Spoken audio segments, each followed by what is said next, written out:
সময় ধরে তাসবিহ তাহলিল করতেন আর দীর্ঘ সময় সিজদা করতেন। হযরত আয়েশা রাদিয়াল্লাহু তাআলা আনহা বলেন, আমি যখন নবী আরবি আলাইহিস সালাম নামাজ পড়তেছেন দীর্ঘ সময় ধরে, আমি মুহাম্মদুর রাসূলুল্লাহ সাল্লাল্লাহু আলাইহি ওয়াসাল্লামের দীর্ঘ সময় ধরে নামাজ পড়ার কারণে ভয় পেয়ে গেলাম।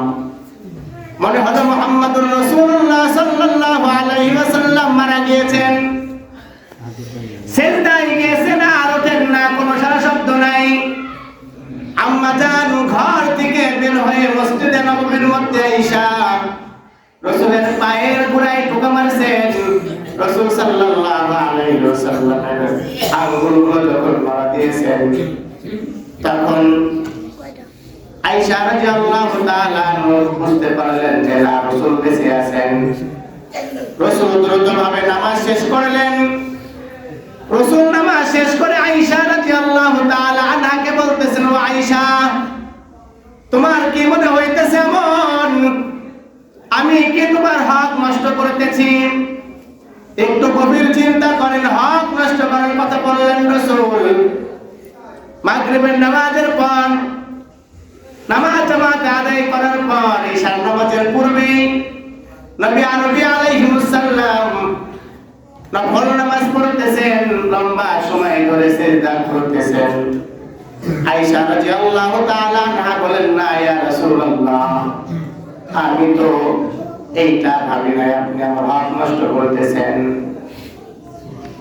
আল্লাহ রাসূল সাল্লাল্লাহু আলাইহি ওয়াসাল্লামকে বলতেছেন, আয়েশা, ইয়া রাসূলুল্লাহ, ইয়া হাবিবাল্লাহ, আমি চিন্তা করলাম মনে হয় আপনি দুনিয়া থেকে বিদায় নিয়েছেন। আপনার কোনো সারা শব্দ না পেয়ে আমি ঘর থেকে দৌড় দিয়ে চলে এসেছি। তখন আল্লাহ রাসূল সাল্লাল্লাহু আলাইহি ওয়াসাল্লাম বলেন, ও আয়েশা, আজকের রাত সম্পর্কে যদি আমার উম্মতরা জানতো, আজকের রাত সম্পর্কে যদি আমার উম্মতরা বুঝতো, তাহলে আমার উম্মতরা জিন্দেগিতে এই রাতে সিজদাবিহীন একটা বান্দাও থাকতো না। সুবহানাল্লাহ। খালি তাই নয় মুসলমান, আল্লাহ রাসূল সাল্লাল্লাহু আলাইহি ওয়াসাল্লাম বলতেছেন, দয়ার মাওলা, দয়ার মালিক আল্লাহ, আল্লাহ রাব্বুল আলামিন শাবান মাসের 15 তারিখ 14 তারিখ দিবাগত দিন শেষ, সন্ধ্যার সময় থেকে আল্লাহ রাব্বুল আলামিন প্রথম আসমানে চলে আসেন। প্রথম আসমানে আয়েশা আল্লাহ রাব্বুল আলামিন ডাকতে থাকেন, কে আছো আমার অসহায় বান্দা? আজকে আমার কাছে তোমরা যা চাইবা আমি আল্লাহ রাব্বুল আলামিন তোমাদেরকে তাই দিয়ে দেব।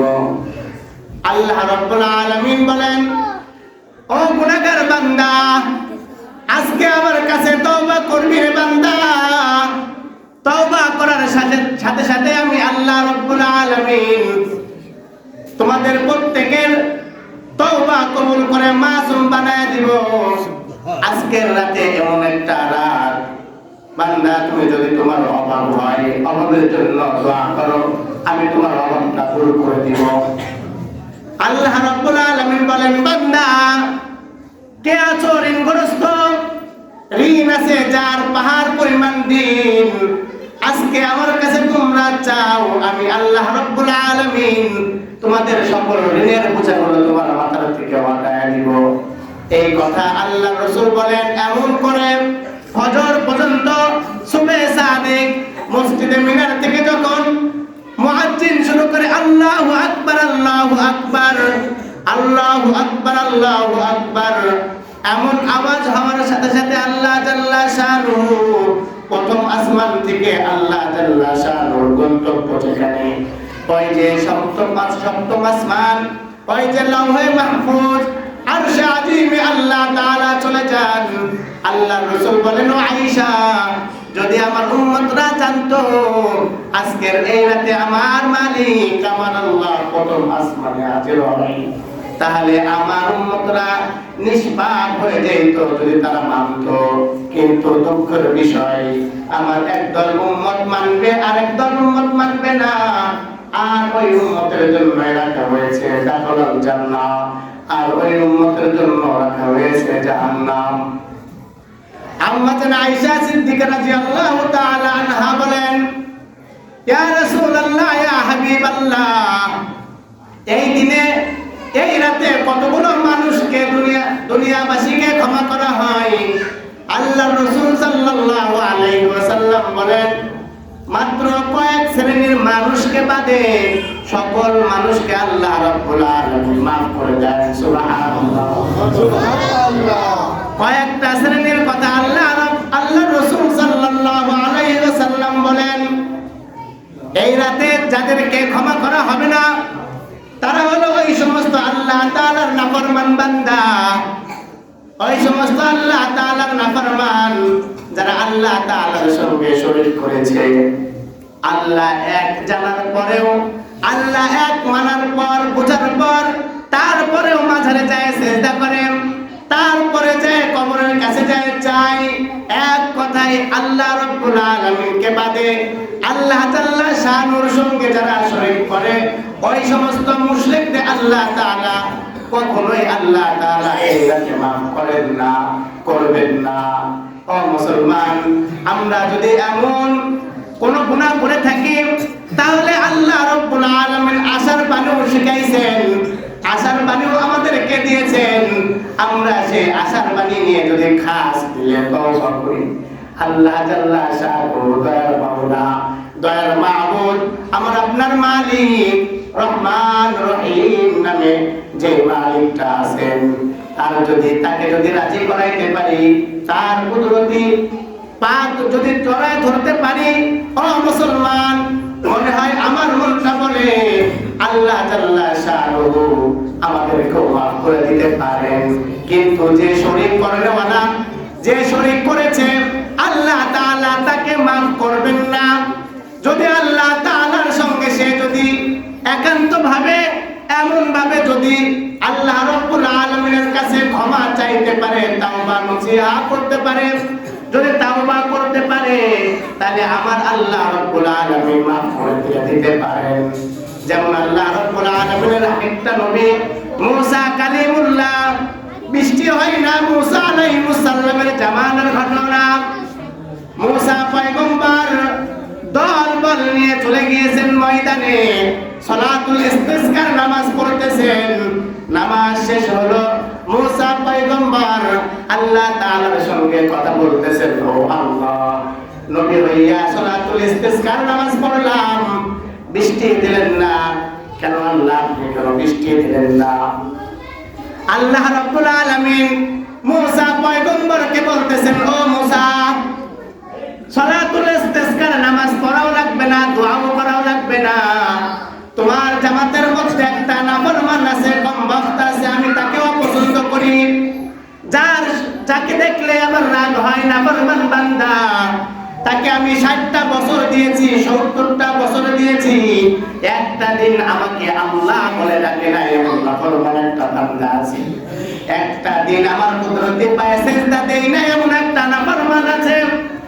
ওই নাফরমান, এমন নাফরমান আমার সঙ্গে শিরক করে, আজকে সালাতুল ইস্তিসকার নামাজের মধ্যে ঢুকেছে। ও মুসা, তুমি এলান করো, যদি ওই নাফরমান যদি না যায়, আমি আল্লাহ রাব্বুল আলামিন বৃষ্টি দিব না। মুসা পয়গম্বর উপরে পাহাড়ের চূড়ায় দাঁড়াইয়া বলতে চাই, জামাতের সাথীরা, আজকে আমি সালাতুল ইস্তিসকার নামাজ পড়লাম, এখনো বৃষ্টি দিল না। আল্লাহ তাআলা বললেন, এই জামাতের মধ্যে একজন নাফরমান আছে, যে নাফরমানকে আল্লাহ তাআলা পছন্দ করেন না, আল্লাহ রাব্বুল আলামিন তাকে অপছন্দ করেন। আল্লাহ তাআলা নিজে বলেছেন, নাফরমানকে যদি মজলিস থেকে যদি তাড়ায় না দাও, যতই তুমি দোয়া করো আর সালাতুল ইস্তিসকার নামাজ পড়ো, আমি আল্লাহ বারিশ বৃষ্টি দিব না। মুসা পয়গম্বর আল্লাহ রাব্বুল আলামিনের কথাগুলো বলতেছেন, এই নাফরমান পাপিষ্ঠ, আমি আল্লাহ রাব্বুল আলামিনের কাছ থেকে তোমার নাম জেনে বের করে দেওয়ার পূর্বে তুমি নিজের ইচ্ছায় এই মজলিস থেকে চলে যাও, তোমার জন্য আল্লাহ রাব্বুল আলামিন বারিশ বৃষ্টি বন্ধ করে দিয়েছেন।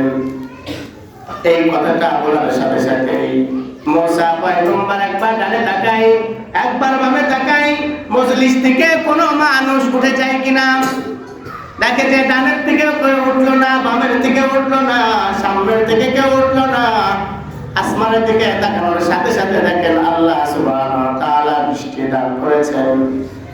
মুসা পয়গম্বর আল্লাহকে ডাক দিয়ে বলেন, হে রব্বে কারীম আল্লাহ, আমাকে আবার দ্বিতীয়বার তুমি ছোটা বানায় দিলা, মিথ্যাবাদী বানায় দিলা।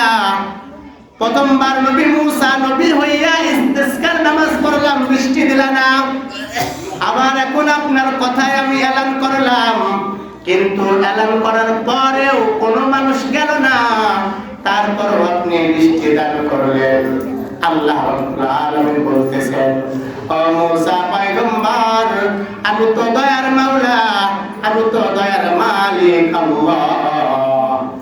তুমি এলান করেছো, এলান করার সাথে সাথে কোনো মানুষ তোমার মজলিস থেকে উঠে যায় নাই, কিন্তু আমার ওই গুনাহগার বান্দা, নাফরমান বান্দার সঙ্গে আমার কথা হয়ে গিয়েছে। আমার নাফরমান বান্দা আমার কাছে দরখাস্ত করতেছে, রে মালিক, ও রব্বে কারীম আল্লাহ, 60 বছর 70 বছর জিন্দেগি নিয়েছেন, একটা দিনও কুদরতি পায়ে সেজদা করলাম না, আল্লাহ বলে ডাকলাম না, নাফরমানি করেছি রে আল্লাহ। এই ভরা মজলিসের মধ্যে যদি আজকে এখন আমাকে যদি বের যদি করে যদি পাঠায়া দাও, বের যদি করে দাও রে আল্লাহ, আমার মতন গুনাহগার, আমার মতন পাপিষ্ঠকে দেখে মানুষ আর কেউ সম্মান করবে না, সালাম দিবে না, কেউ ভালোবাসবে না। এই অপমান তো আমি সহ্য করতে পারবো না রে আল্লাহ।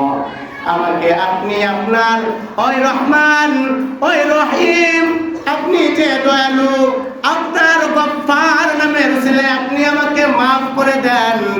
আজ থেকে তওবা করতেছি রে মালিক আল্লাহ, জিন্দেগিতে আর কোনোদিন গুনার কাজ করব না। এই কথা বলে বলে চোখের পানি মজলিসের মধ্যে ওই নাফরমান বান্দা যখন ফেলাইতেছে, আমার আপনার দয়ার মাওলা, আমার আপনার দয়ার মালিক আল্লাহ আর বসে থাকতে পারেন নাই। যার কারণে বৃষ্টি বন্ধ করেছিলেন, তার তওবার কারণে আমার আপনার রব্বে কারীম আল্লাহ আসমান থেকে বারিশ বৃষ্টি দান করলেন। মুসা পয়গম্বরকে বুঝান, ও মুসা, যার জন্য বৃষ্টি বন্ধ করে দিয়েছিলাম, তার তওবার কারণে আমি আল্লাহ রাব্বুল আলামিন, আমি তার কারণে আবার বৃষ্টি দান করলাম। সুবহানাল্লাহ, সুবহানাল্লাহ। আমি এই আয়াতে কারিমার এই আজকের যেই এক শ্রেণীর মানুষদেরকে মাফ করা হবে না, আমি খালি ওই তাওবা মুসা পয়গম্বরের ঘটনার দিকে তাকিয়ে আছি। ওই নাফরমানকে যদি আল্লাহ মাফ করতে পারেন, আমি আপনি যদি খাস দিলে যদি আজকে তওবা করি, এরকম যদি শিরকের গুনাহ যদি করে থাকি, বলেন তো ভাই, আমার আপনার মালিক মাফ করতে পারে কি পারে না? পারে। এই জন্য আজকে তাওবা নসুহা হবে এমন, আজকের এমন ভাবে তওবা করব যেন জিন্দেগীর গুনাহগুলো আল্লাহ তাআলার কাছে ক্ষমা করায় নিয়ে মাসুম হয়ে আমরা এই মসজিদ থেকে বের হব ইনশাআল্লাহ।